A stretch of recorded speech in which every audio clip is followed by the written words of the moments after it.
Welcome everyone to Half History Will Travel. I am your host, the Wilder Historian, and in this video I wanted to highlight an altercation between Lafayette McLaws and John Bell Hood that emerged from a published article related to McLaws' inaction at Antietam. The publication was written by Nicholas A. Davis, the chaplain of the 4th Texas. Although some of the article was flattering to McLaws and his division at the battle, it did criticize his slowness to come to Hood's assistance. What was worse is that rumor spread throughout the army that Hood had approved of the article. The following is McLaws' letter to Hood.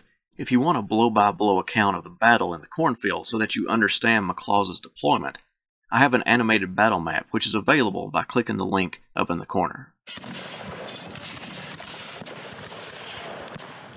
Headquarters Division, Fredericksburg, Virginia, May 31st, Sunday.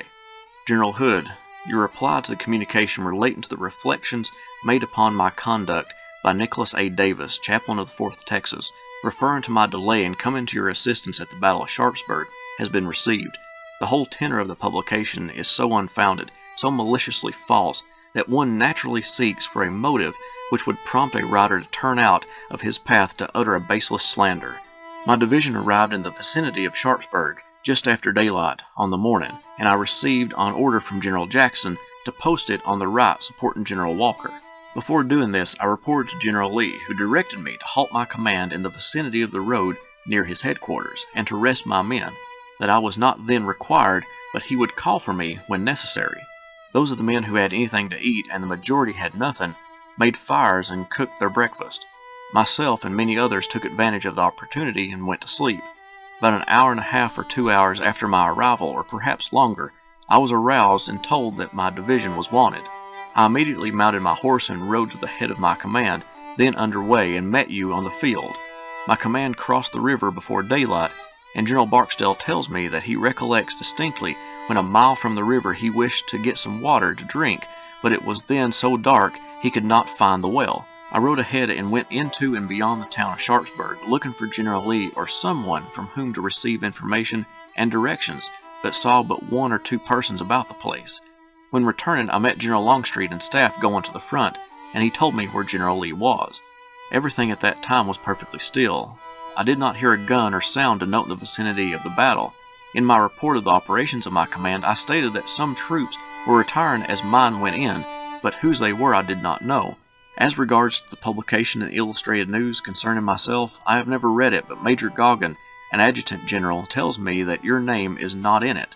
I have thought it best to be at this minute as to the arrival of my command at the vicinity of Sharpsburg, in order that you can judge how maliciously false is the publication in the pamphlet of the Texas chaplain.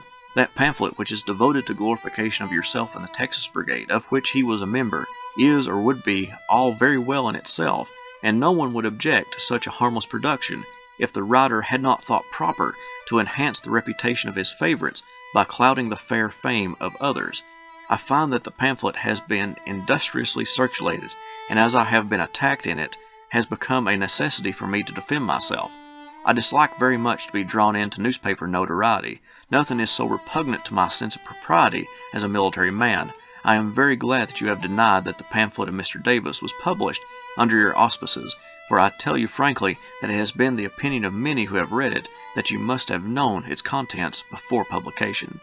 Very respectfully, L. McLaws, Major General.